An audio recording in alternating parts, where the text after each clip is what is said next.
Olá, eu sou a Mari, eu sou uma mulher branca, uso óculos, tenho cabelo cacheado. Eu estou no escritório da minha casa, tem plantas ao fundo, quadros coloridos e almofadas com uma improvisada. Olá, eu sou Luísa Boê, eu sou uma mulher branca. Eu estou no meu quarto, ao fundo tem alguns quadros coloridos. Eu tenho os cabelos cacheados, eu estou com um brinco dourado, grande e uma camisa de botão colorida. Olá, eu sou Caru, sou uma pessoa racializada parda, cabelo comprido. Ao fundo tem alguns desenhos, alguns incensos, dois arcos e flechas, e estou com uma camiseta bordô e alguns brincos. Olá, eu sou a Gabriela Silva. Eu sou uma mulher negra, de pele clara, tenho cabelo cacheado armado. Estou com um vestido verde com algumas cores douradas, outras pretas, com um colar de búzios grandes e tenho 3 quadros atrás de mim. Gente, eu queria começar dizendo que é uma honra gigantesca para mim pessoalmente, um privilégio enorme estar com vocês hoje aqui nessa conversa que talvez seja a mais importante, definitivamente a mais importante, quando a Mi me perguntou qual conversa que eu gostaria de trazer para o Manorama.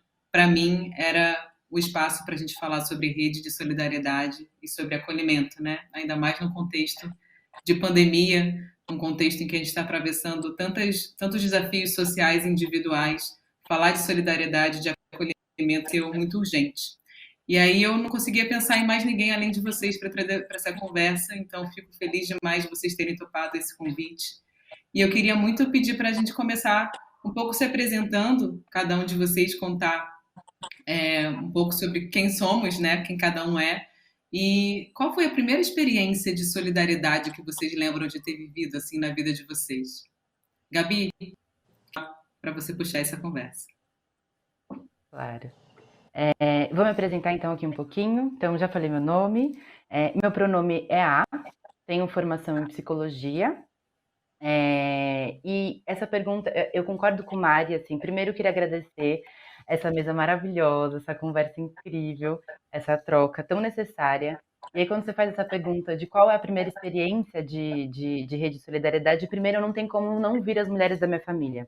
Se formaram em rede e que, tanto num contexto de acolhimento nas violências vividas, vulnerabilidades sociais, nos desenvolvimentos, e elas que brotaram uma sementinha para eu continuar seguindo e, obviamente, os movimentos de mulheres de pretas vieram saindo da minha família as primeiras vezes, com certeza, os movimentos.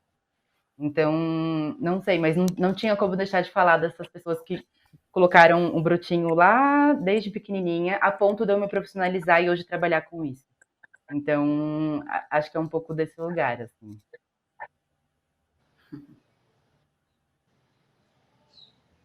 Caru? Sim. Bom, eu me chamo Caru, enfim, já me apresentei. Eu uso os pronomes masculinos e neutros.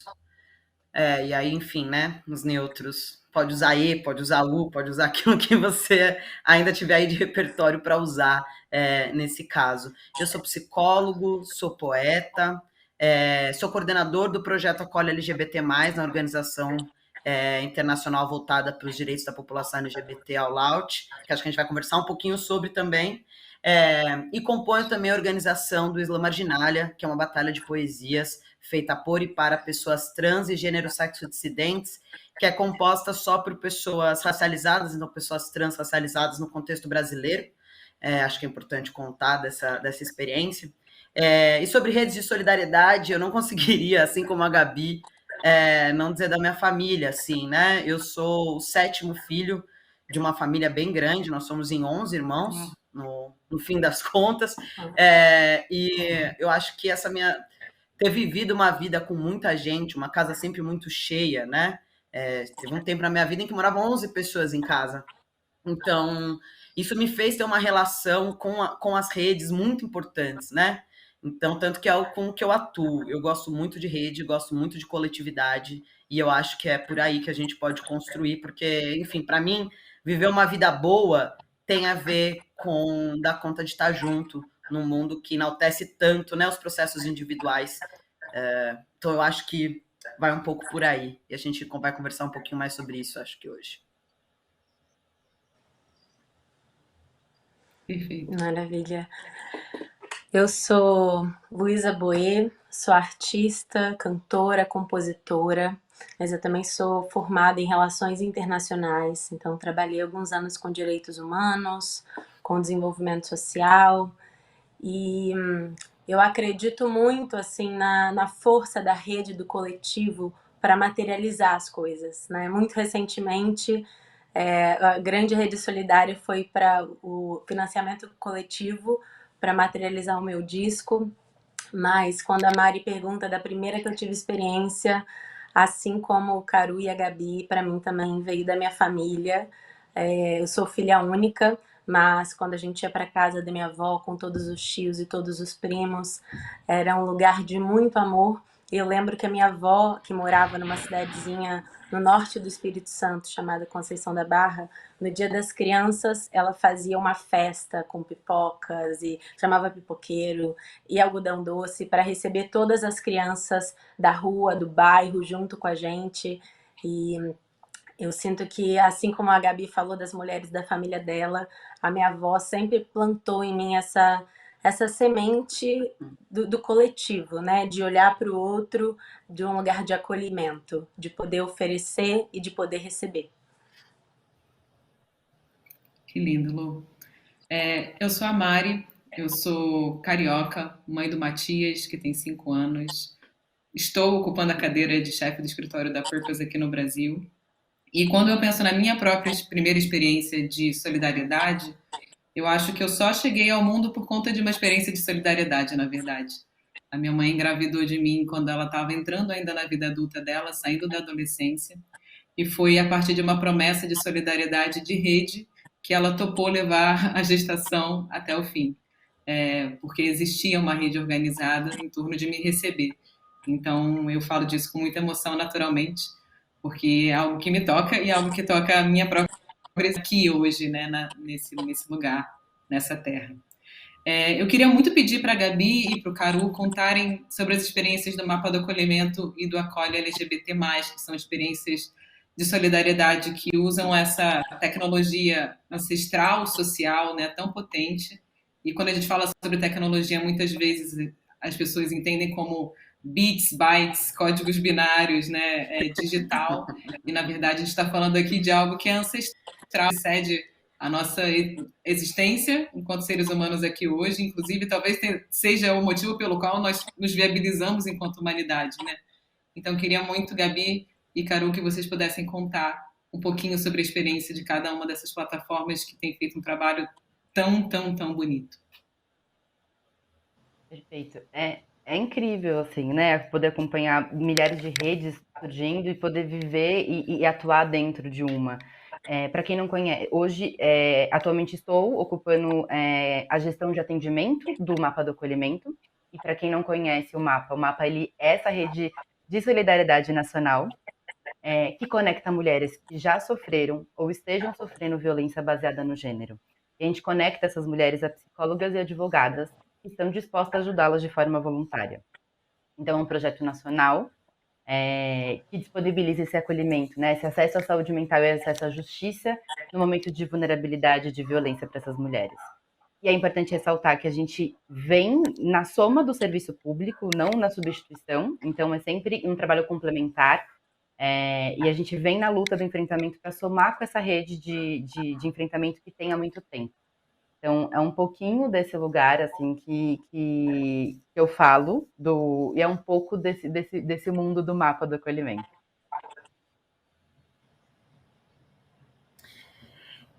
Eu acho que ainda bem que você contou do mapa antes, Gabi, porque não tem como contar do Acolhe sem contar do Mapa do Acolhimento, porque o Acolhe LGBT, ele é Ai, gente, sem usar muita parentalidade, que eu ia falar um filho, uma consequência, uma coisa, assim, né, do mapa do acolhimento, só que para a população LGBT, né? Porque também que é uma população. E aí é interessante que, diferente do mapa, a gente viabiliza atendimento, somente atendimento psicológico para a população LGBT, a partir de profissionais da psicologia que estejam disponíveis a atender essas pessoas de forma voluntária, né? E aí eu acho interessante dizer também que no Acolhe a gente entende que a vulnerabilidade da população LGBT+, ela não atravessa somente violências, por exemplo, ou falta de dinheiro, literalmente, para pagar esse cuidado, né? Mas a gente entende a vulnerabilidade da população LGBT como uma coisa bem maior e complexa, e que me leva para uma coisa que eu acho que é o que eu queria comentar aqui, e puxando um pouco o que Mari disse sobre ser uma tecnologia ancestral, né? Que a gente se deparou com uma questão que era as noções de clínica, as noções de cuidado que a gente tem no mundo hoje, que muitas vezes são atualizadas pela própria psicologia ou por saberes de cuidado, onde a gente encontra muitos dos problemas que atualizam a vulnerabilidade de corpos ditos subalternos, né? Sejam pessoas racializadas, pretas e indígenas, sejam pessoas LGBTs, sejam mulheres, quando diz respeito à violência de gênero, né? E eu acho que isso é importante porque aí o Acolhe LGBT hoje não só tem um compromisso em garantir que pessoas LGBT+ acessem uma psicoterapia com profissionais que estejam devidamente qualificados, mas também que a gente provoque uma discussão do que é cuidado, né? E qual é a dificuldade de cuidar de populações e de grupos dissidentes? Não está nos grupos dissidentes, mas está em como a gente concebe cuidado, em como a gente concebe clínica, em como a gente concebe o reconhecimento do outro. E aí eu queria puxar o que Mari disse de ser ancestral, que eu venho construindo uma lógica de que clínica e cuidado passa por um ato feiticeiro.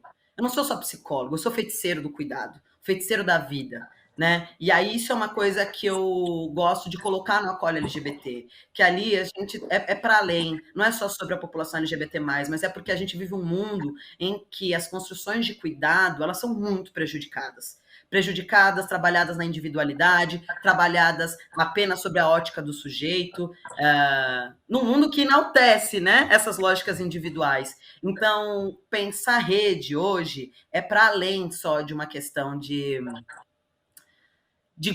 viabilizar a produção de saúde e promoção de saúde, mas é também sobre um enfrentamento a um tipo de mundo, né? E aí é isso que eu acho que eu queria trazer um pouco para cá, para esse espaço, assim, que o Acolhe LGBT, ele também é anunciar as possibilidades de novas construções de cuidado que tenham um pacto com o rompimento daquilo que constitui muitos dos processos de sofrimento psíquico, sobretudo para corpos subalternos, e aí corpos LGBTs, corpos racializados, mulheres.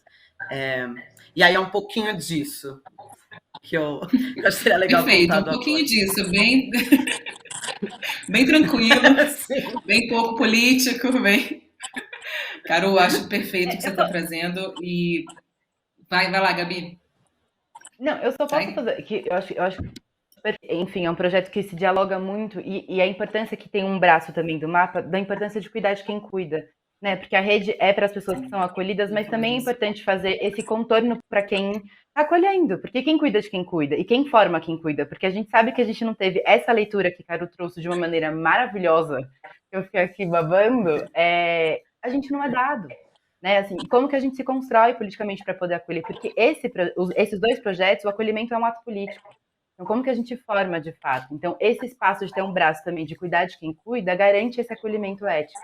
Não sei, eu fiquei tocada querendo fazer essa contribuição a partir dessa fala. Perfeito, Gabi, adorei. Eu fico pensando também que a constituição de rede, em alguma medida, é o que faz as pessoas conseguirem buscar acolhimento, né? Porque muitas vezes a pessoa que está numa situação racializada, num corpo subalterno, em que a violência, né, é algo diário, vivido na pele, saber que existe uma rede, saber que existem outras pessoas buscando esse tipo de acolhimento, também é aquilo que impulsiona o pedido de ajuda, né? O pedido de recurso, o pedido de aconselhamento jurídico, pedido de aconselhamento psicológico. Então, acho que a rede ela tem esses dois lugares, né? Ela tem certamente um lugar de quem provê, mas ela também é muito importante para quem está sofrendo a violência não se sinta sozinho, né? E sinta que tem realmente um lugar, um caminho para seguir, para obter acolhimento. E eu fiquei pensando muito nisso a partir da Mari, lógica. Diga, fala, Carol. desculpa te cortar, mas é que você falou uma coisa que eu acho que é legal de dizer, que no Acolhe a gente sempre fala que só da gente viabilizar que a pessoa acesse a terapia, só da gente falar, olha, se você clicar aqui, se cadastrar, você pode ter um psicólogo, isso já promove saúde. E promove saúde porque Exato. cria um terreno de possibilidade, cria um terreno para se imaginar um cuidado. E para muitas vezes, para muitas pessoas, não se existe nem o terreno da possibilidade, do imaginar o cuidado. E aí, quando a gente cria esse espaço, e aí é muito louco, porque às vezes a gente garante o cuidado nem fazendo com que ela chegue no psicólogo, mas a pessoa saber que ela pode chegar em um, quando ela precisar. Ela pode, que Né? ela E tem essa isso já opção, é né? grandiosíssimo. Exatamente. Perfeito. Incrível. E aí eu estava pensando nisso, provocada também pela arte da Luísa, assim, porque a Luísa traz a música muito num lugar de ferramenta de cura e também de acolhimento. E a música também é uma tecnologia ancestral, né? Também é uma tecnologia que nos organiza enquanto humanidade. E eu gosto muito de uma frase que a Lu sempre fala do Chico César, que ele, quando recebe críticas, né, dizendo sobre o posicionamento político dele, que ele é muito vocal e às vezes ele fala mesmo o que ele pensa, ele diz: eu não faço música para as pessoas dormirem, eu faço música para as pessoas despertarem, para as pessoas acordarem. E aí eu queria te trazer para essa conversa, Lu, te fazendo essa pergunta, assim, o que você quer despertar nas pessoas através da sua arte e da sua música? Sim, muito bom, assim, você trazer essa pergunta, Mari, porque muito conectado com o que a Gabi falou agora, né? Quem cuida de quem cuida. Eu estava assistindo o Roda Viva com a Chimamanda Ngozi Adichie, que é uma escritora nigeriana que eu adoro, e ela falou isso: para você ser ativista, existe uma demanda não só material, mas emocional e mental que é muito grande, né? E para mim, né, quando eu estava nesse outro lado da ação política, eu senti assim que se você não está com a sua saúde mental em dia, se você não está muito no seu eixo mesmo, é muito difícil, porque você vai junto assim com a dor do outro, porque é muito grande quando você ouve e testemunha todo tipo de sofrimento, de opressão, né, que essas pessoas que chegam até você vão partilhar, né? E eu entendi a música assim como mesmo uma ferramenta de cura, tanto individual quanto coletiva, tanto para pensar o ser, né, interno, quanto também o ser político, assim, porque a música faz a gente sentir, a música dialoga, né? Eu me pergunto, como teria sido a pandemia, né, o isolamento sem música? Se você não pudesse ouvir uma música para você chorar, para você gritar, para você se sentir alegre enquanto você cozinha, sabe? Então, eu sinto que a arte, ela tem esse poder de ser um canal de acolhimento através da vulnerabilidade, através do aprofundar o mistério, né? Para mim, a função, né, a missão do artista é se aprofundar no mistério. E aí, a partir do momento que eu dedico, né, a minha vida, a minha criatividade, a minha energia, a me aprofundar no mistério que é a vida, e eu posso transformar isso em música, que é uma forma de comunicação universal, eu entendo que as pessoas se sentem mais acolhidas, porque através da arte elas podem se entender melhor, né? Então, eu amo que o Chico César fala isso, né? Que eu tô cantando para você, não é para você dormir, é para você acordar, para você despertar, né? Tanto enquanto ser social, quanto no que você é. E eu sinto que quando eu canto para me lembrar quem eu sou, para me lembrar o que eu vim fazer aqui, e também para ajudar o outro a se lembrar quem ele é, qual é o poder desse outro. Porque a Flaira, que é uma cantora que eu amo muito, que gravou comigo no disco, a Flaira Ferro, uma cantora de Recife, ela tem uma música, né, que diz: uma cidade triste é fácil de ser corrompida, né? Então a tristeza, o amortecimento, a morte, tudo que está se passando nessa estrutura, nesse caos que a gente está vivendo, é para mesmo provocar a tristeza, a apatia, o amortecimento. É morrer da doença e morrer por dentro, sabe? Então eu quero cantar para trazer força de vida, para fazer frente à morte, à dor, sabe? Então, eu acredito muito que a música tem esse poder e enquanto artista eu assumo esse compromisso, sabe? Eu assumo o compromisso de cantar para despertar, de cantar para relembrar quem a gente é. Uau, que demais. Que demais, Lu. Completamente emocionada com a sua fala. E emoção e movimento, né, vem da mesma família, sem também querer entrar nos méritos familiares aí das palavras, mas fico muito movimentada pela sua fala. E acho que é um pouco impossível quando toda vez que a gente fala sobre projetos como o Mapa do Acolhimento, como o Acolhe, ou como a música da Luísa, sempre desperta esse lugar de, cara, o que eu posso fazer, né? E aí, eu tô vendo que isso existe no mundo, tô vendo que tem pessoas que se organizam para colaborar, para ajudar, para acolher. O que eu, enquanto ser humano, dentro das minhas capacidades, dentro das minhas virtudes, dentro dos meus talentos e das minhas limitações também, posso fazer para me colocar a serviço, sabe? Como que eu posso fazer parte de uma rede de solidariedade também? Eu queria muito ouvir da Gabi e do Caru se esse é o tipo de chega para vocês, esse tipo de impulso, de sentimento, de cara, quero fazer parte, quero colaborar, quero estar junto. E como que, de fato, as pessoas na prática podem fazer para estar junto do mapa, estar junto do Acolhe e expandir esse projeto que tão lindo, né? Essas sementes que já estão gerando tantos frutos dentro das suas capacidades e das suas habilidades.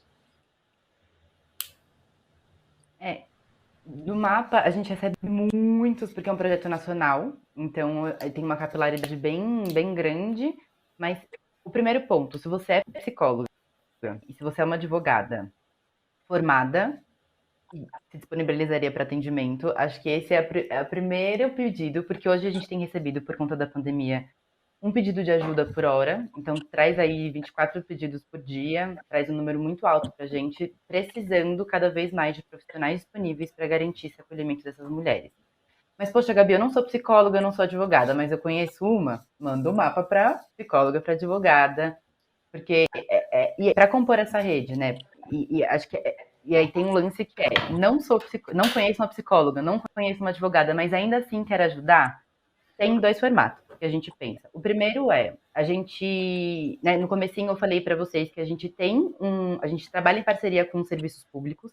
Então a gente fez um mapeamento a nível nacional da rede de enfrentamento do serviço público, porque primeiro a gente não substitui e segundo a gente precisa da atuação deles. E essas informações salvam milhares de vidas, porque ter onde que como funciona, o que eu consigo encontrar dentro desse serviço, quais são os meus direitos, é essencial. E aí, como é um trabalho nacional, a gente não conseguiu, de fato, mapear todos os serviços. Então, se tiver disponibilidade para poder ajudar a gente a mapear, com certeza vai ajudar muito. E, por fim, obviamente, qualquer ajuda financeira, né? Seja recorrente, seja pontual, qualquer forma que ajude a saúde financeira do projeto, a manutenção para garantir que a equipe continue nesse acolhimento dessas mulheres, nessa rede de cuidar de quem cuida, porque a gente constrói uma capacitação, uma experiência, encontro com essas profissionais também. A gente acolhe os dois lados, tanto quem chega para acolhimento, tanto quem chega para poder receber, né, o acolhimento psicológico e jurídico. Então tem um pouco dessas caminhadas para ajudar o mapa. Tudo. Olha, no caso do Acolhe, não é muito diferente do caso do mapa, no que diz respeito a divulgar. E se você conhece psicólogos, psicólogas, psicólogos, ou se você e tem um horário vago na sua agenda, tem disponibilidade para atender uma pessoa LGBT mais em situação de vulnerabilidade, é só acessar acolhelgbt.org. E se você, não for um psicólogo, mas conhece um psicólogo, vai a um psicólogo, tem um amigo que é psicólogo, um professor da faculdade, não importa. Se você tiver um psicólogo na sua rede, você vai ajudar muito divulgando o Acolhe para esse psicólogo, para que a gente consiga alcançar o máximo possível de profissionais. Porque o Acolhe também é um projeto de abrangência nacional, então a gente tem aí pessoas precisando desse acolhimento no país todo. E eu acho que isso é importante de dizer, né, que aumenta a grandiosidade desses projetos, porque a gente está aí se havendo com uma população, sobretudo a população LGBT brasileira, que não é que tem uma dificuldade no acesso do cuidado, né? Então, assim, é grandioso se você puder divulgar esse projeto para profissionais da psicologia, para que eles estejam com a gente. E aí eu queria só dizer mais uma coisa, que, Mari, você perguntou também como é que as pessoas podem ajudar com redes de solidariedade, né? E aí eu queria trazer Isso. uma coisa que a Luísa falou sobre mistério, e eu tenho pensado muito um conceito que é inimaginável. O que é inimaginável? Para mim, desejar utopia e inimaginar um futuro são possibilidades de promover saúde. E aí eu queria propor para as pessoas que pensar uma rede de solidariedade, talvez nesse momento, seja a gente inimaginar futuros. Seja a gente poder olhar para o que a gente tem agora e vislumbrar o que a gente quer e o que a gente não quer. O que não é mais aceitável. A gente precisa acirrar politicamente, ativamente, radicalmente, agora, no momento que for, a gente precisa acirrar aquilo que a gente não tolera mais. A gente precisa se permitir sonhar o inimaginável. E acreditem, isso é construir redes de solidariedade, porque no mundo que a gente vive hoje, é justamente o oposto que se estabelece. Acho que Luísa trouxe muito bem que a gente vive um mundo de uma ficção mal contada, de uma política de morte, onde a gente está sempre negociando o menos. A gente nunca está negociando a vida, o que pode a vida, as potências da vida, mas sempre o menos dela. A nossa recompensa depois do caos é olhar para coisas bonitas, mas que não seja mais recompensa viver o que é belo. Então, eu queria dizer que construir redes de solidariedade é a gente poder ter coragem de inimaginar futuros com os quais a gente acirre que a gente não quer mais coisas intoleráveis. E isso já é muita coisa, gente, porque se a gente faz um tiquinho disso na nossa vida, em casa, nos nossos afetos, de dizer isso eu não tolero mais, a gente já cria grandes movimentações coletivas e de cuidado. E eu acho que isso já é de muita valia para o mundo que a gente está vivendo hoje. Exato. Caru, você tem. O Caru chega com palavras tectônicas, né? Você mexe a gente por dentro quando você fala. Nossa, eu estou completamente mexida pela sua colocação e acho sim que imaginação é um ato muito político.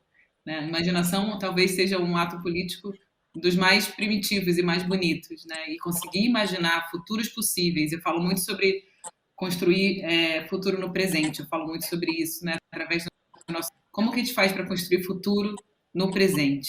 E eu sinto que essas palavras me despertam muito para esse lugar, né?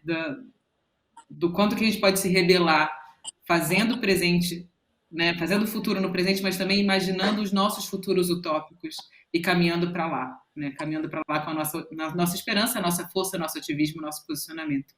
E eu fiquei muito curiosa para perguntar para vocês, que são pessoas naturalmente seres sociais, hipersociais, que estão aí preocupados em se conectar com a sociedade, que estão inseridos, ativos, né?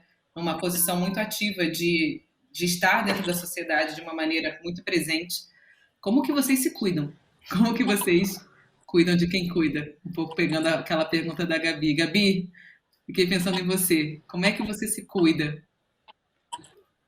Cara, foi um desafio, assim. Acho que eu tive que me reaprender a me cuidar na pandemia, na verdade, assim, né? De entender quais são os limites. Acho que o primeiro passo foi isso, reconhecer quais são esses novos limites, reconhecer que tá tudo bem eu precisar, né? Sair um pouco dessa culpa de precisar a produtividade a todo tempo, porque foi imposta isso, então acho que ter uma calmaria, esses espaços de desligar, mas eu acho que o processo de eu venho olhando esse processo de autocuidado, né? E aí eu acho que fazer o que te faz bem, de fato, né? Se é dormir 30 minutos um pouquinho, show. Se é fazer uma atividade física sem seguir a lógica da estética, mas por uma questão de que você diminui a sua ansiedade, você consegue respirar melhor e você se sente bem com você, show. É fazer uma comida gostosa, porque faz muito sentido. E eu tô contando as minhas experiências que vão fazendo sentido pra mim, assim. É me dedicar um pouco pra cozinha, eu vou tendo encontros comigo. Seja no 30 minutinhos que eu vou ficar assim, 30 minutinhos que eu preciso mais do sono. Ou eu vou conseguir dizer um não, né? Sem me sentir culpada, sem conseguir ficar, poxa, mas eu teria que dar conta disso e daquilo. É olhar um pouquinho pra dentro, é diminuir um pouco do ritmo, Porque, enfim, tá tudo muito acelerado, tá tudo muito, né? A gente vem lidando Muito. com esses quase 2 anos que a gente tá vivendo, com a iminência da morte todos os dias. Então, se a gente não parar, se a gente não olhar e se a gente não conseguir, e é um privilégio poder fazer esses processos, né? Conseguir olhar, porque tem gente que não tem tempo de conseguir olhar de fato, assim, tá num processo de sobrevivência de fato. Mas eu consigo, é um pouco disso, assim. Às vezes estoura, e aí eu fui entendendo que, opa, não dá mais para transbordar, porque é isso, uma vez que você não olha, transborda no corpo, transborda em alguns lugares. Então eu fui entendendo quais são esses limites. E que foi muito importante, né? Eu entender, e que foi um desafio nessa pandemia, principalmente pelo tema que a gente lida, porque vem, né, eu comecei a lidar com Sem dúvida. muito mais violência. Então, qual é o momento de, poxa, eu preciso trocar mais, né? Assim, muita terapia, muita supervisão institucional, muita troca com pessoas que estão aí nessa caminhada, porque é um pouco da gente conseguir compartilhar em rede também essas ações, mas é um pouco disso, assim. Mas eu digo que é um desafio, assim, acho que é um eterno aprendizado de reconhecer, de entender quais são os seus limites. Nossa, Gabi, eu acho que a gente vai passar a vida inteira tentando descobrir os nossos limites, né? Sim, e eu acho que é sobre a gente viver muito num mundo onde não é sobre o nosso limite, né? A razoabilidade do mundo é sobre o limite do externo, é sobre o limite da estrutura, e não sobre o limite da demanda do corpo, né? E aí, isso me aciona uma coisa que a gente está vivendo um tempo de morte. Quando eu entrei nessa pandemia, uma coisa que me veio muito recorrente, vem sendo recorrente, é que eu venho vivendo uma sensação como quando eu vivi antes de assumir que eu era uma pessoa trans, assim. Venho sentindo essa sensação de, tipo, comentei algumas vezes que nessa pandemia é como se eu estivesse transicionando de novo, né? Assim, as pessoas transicionam o tempo inteiro, pessoas cis, pessoas trans, tá todo mundo transicionando o tempo inteiro, né? Porque as mudanças fazem parte do movimento da vida. Mas essa sensação de viver, de parecer estar vivendo de novo uma transição, então uma ruptura estrutural muito importante, que é um pouco o que eu sinto do que a gente está vivendo no mundo hoje, me acionou uma coisa que é difícil de dizer, assim, mas acho que é importante de dizer que, no caso, para as pessoas trans, a iminência da morte, ela sempre esteve na nossa porta. Sempre. Quando a gente entrou na pandemia, estar recluso em casa é a nossa história também. E aí, quando eu fui pensar, tive que pensar cuidado para esse contexto de pandemia, eu me vi tendo que acirrar coisas que eu já via como demandas anteriores. Então, por exemplo, acirrei a minha coletividade com outros corpos trans, e acirrei mesmo, assim, do tipo, é com esses talvez que eu vou construir agora talvez esse cuidado, porque é onde eu tenho as tecnologias próximas ou dialógicas para manter a minha vida. E aí, quando me perguntam como eu venho me cuidando, eu confesso para vocês que o meu me cuidar tem sido fazer diferente tudo que eu já fiz. De tudo que eu já fiz, fazer diferente de tudo que eu já fiz. Porque eu entendo que aquilo que eu aprendi a fazer na minha vida é o que é dito normal e é o que me adoece, é o que me traz sofrimento. Porque a rigor me disseram que era para eu ser uma mulher, e eu não sou uma.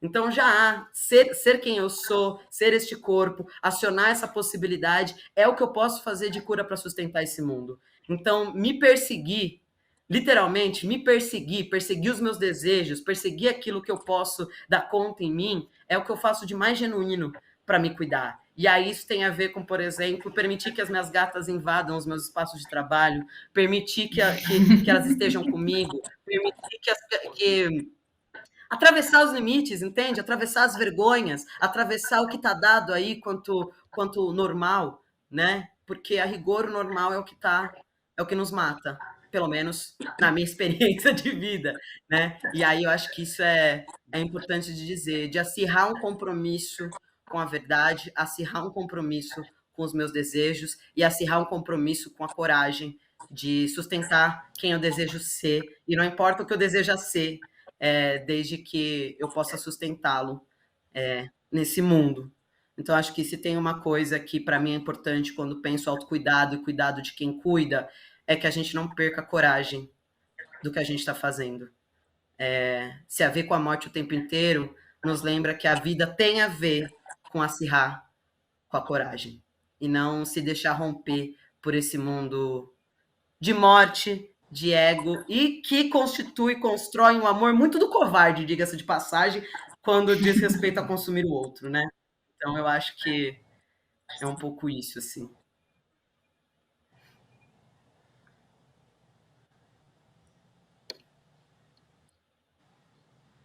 Lu? Uau.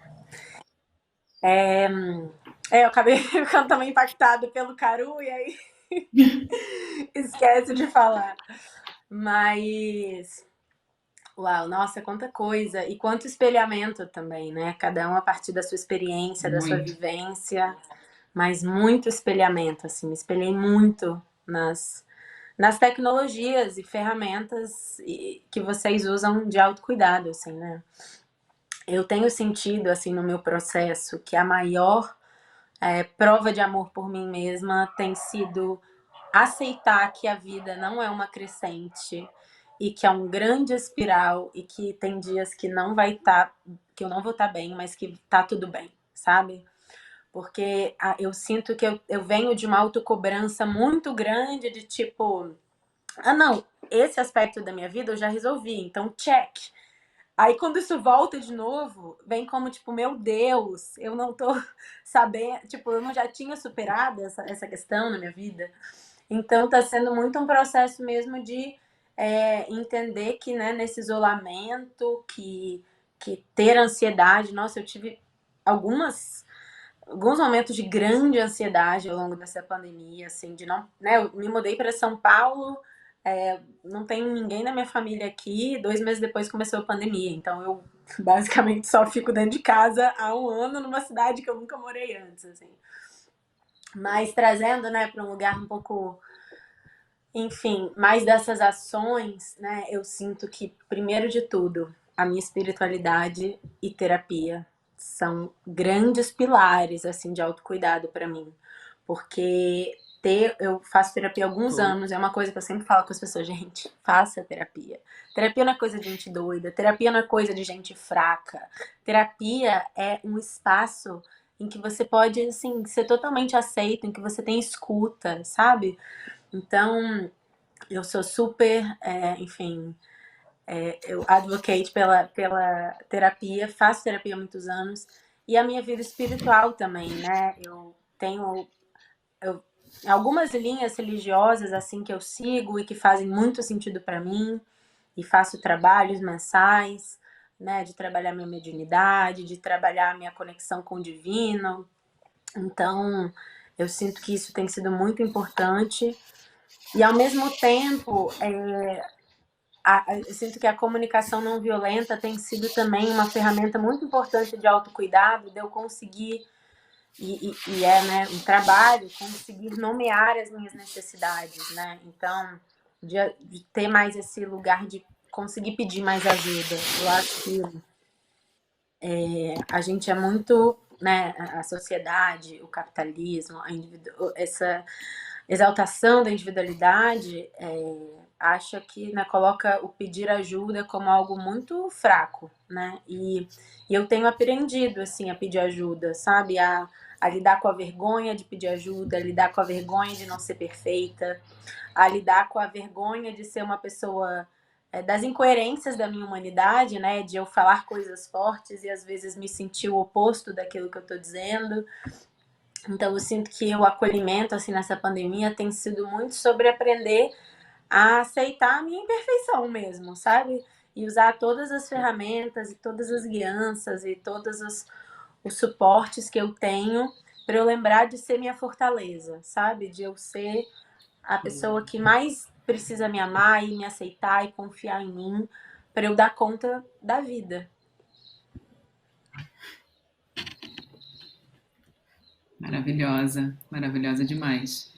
Eu queria muito fazer um pedido final para a Luísa, que acabou de fazer essa fala incrível, e espelhamento talvez seja a melhor palavra para a gente terminar esse momento hoje, porque realmente eu me senti muito inspirada e espelhada pelo que vocês trouxeram. E aí, Lu, eu queria te fazer um pedido, se você puder fechar essa nossa conversa de hoje com uma música sua. porque aí a gente leva Sim. essa emoção e esse movimento adiante. E sigam Luísa Boia no Spotify. Ela não vai fazer esse merchan, mas eu vou fazer por ela. Sigam essa mulher, porque ela sabe Verdade. o que ela faz e ela sabe o que ela canta. Obrigada, Mari. Eu quero, enfim, aproveitar muito para agradecer, assim, que lindo, que experiência, que enriquecedor para minha vida, que expansivo para minha vida, que é poder ouvir vocês, assim, foi muito bom. Que troca gostosa. E contar que essa música agora que eu vou cantar, que se chama Azul e tá nesse meu novo disco que se chama Amanheci e Amanheci, de um lugar de que, né, estamos em constante anoitecimento e amanhecimento, né, da vida, entender que é um ciclo mesmo. E é uma música que eu cantei no momento em que estava, enfim, né, durante a pandemia, que estava muito difícil encontrar beleza, sabe? Motivo de alegria. E eu entendi que tem um lugar que às vezes o dia vai estar, o mundo vai estar um grande dia cinza e nublado e triste, mas que eu preciso, por amor a mim, fazer que meu dia seja azul. E é assim que nasce essa música.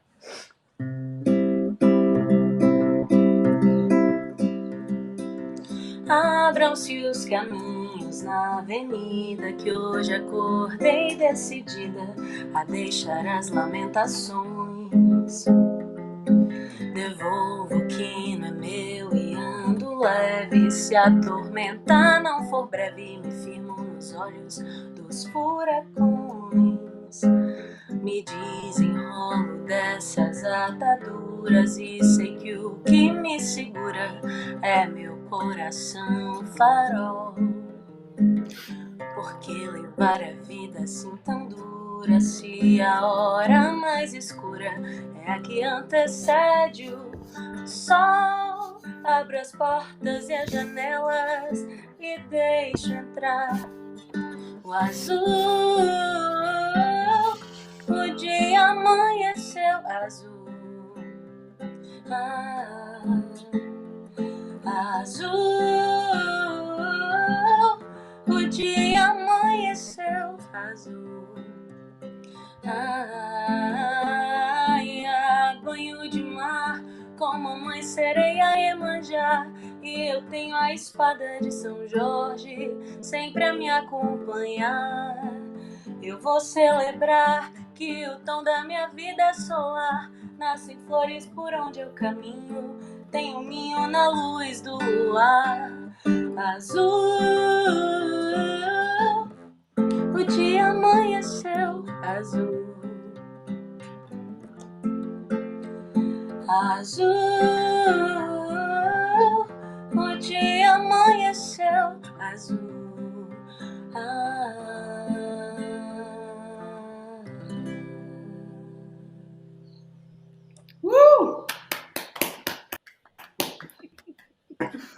Amei. Obrigada.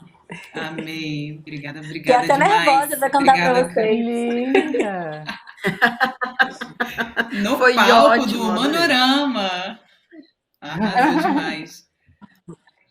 Lu, Obrigada. Caru, Gabi, que delícia, que prazer e que honra estar com vocês aqui hoje. Espero que vocês tenham curtido tanto quanto eu. Me emocionei, chorei muito com vocês. Obrigada por serem essa fonte viva de palavras tectônicas que mexem a gente, de cuidados ancestrais que a gente precisa reaprender a ter, de música e arte, Lu, para inundar tudo que precisa para fazer frente a essas ruínas que estão construindo em torno da gente, mas a gente vai destruir e reconstruir em cima. Um beijo gigante e acho que é isso. Beijos. Obrigada. Tchau, gente. Obrigado. Tchau. Obrigada!